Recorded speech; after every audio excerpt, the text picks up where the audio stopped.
एक शांत ग्रामीण इलाका जो बर्बर हिंसा से तबाह हो चुका है। पश्चिम कीव के एक गांव में रहने वाली लड़की ने बताया कि कैसे रूसी सैनिकों ने उसका रेप किया। जब हमने इस महिला से बात करनी शुरू की तो हमें उस बात का एहसास नहीं था जो हम सुनने वाले थे।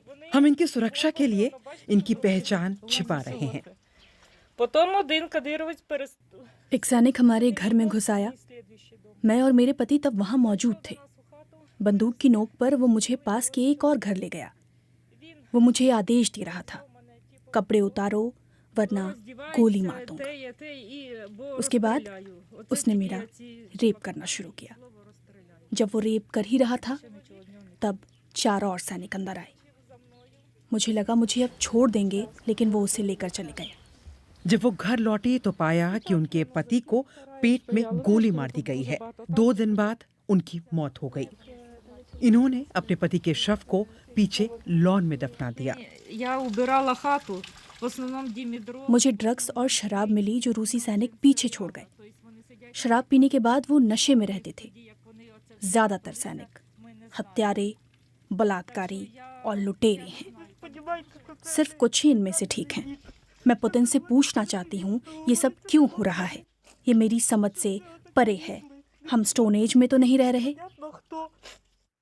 सड़क से थोड़ी आगे जाने पर हमें एक और बलात्कार के मामले का पता चला, जिसकी जांच अब पुलिस कर रही है। ये वो घर है जहां एक महिला को ले जाया गया और फिर उसके साथ हिंसा की गई। ऊपर की ओर बेडरूम में, जहां बाद में उसे मार दिया गया। ये काफी परेशान करने वाला मंजर है। हर ओर खून के धब्बे। आईने पर लिपस्टिक से एक संदेश लिखा है। अज्ञात लोगों ने प्रताड़ित किया, रूसी सैनिकों ने दफनाया। बाहर बागीचे में हमें उनकी कब्र दिखाई गई। हमारे जाने के एक दिन बाद यूक्रेन की पुलिस ने उनका शव बाहर निकाला। हमें बताया गया कि आईने पर लिपस्टिक से लिखा गया नोट रूसी सैनिकों की एक अलग टुकड़ी ने लिखा था, जिन्हें उस महिला का शव मिला था और फिर उन्होंने उसे दफनाया। बाद में उन्होंने एक पड़ोसी ओक्साना को उस मृत महिला के बारे में बताया। उन्होंने मुझे बताया कि उसके साथ बलात्कार किया गया था। या तो उसका गला रेता गया था या फिर चाकू घोंपा गया था, जिसके बाद उसकी मौत हो गई। हम 70 मील पूर्व दूसरे गांव की ओर आगे बढ़े।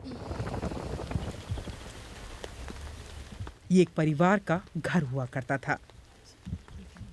एक युवा जोड़ा जिसका एक छोटा सा बच्चा था। इस तबाही के बीच उनके सामान्य आम से जीवन के निशान बिखरे पड़े हैं।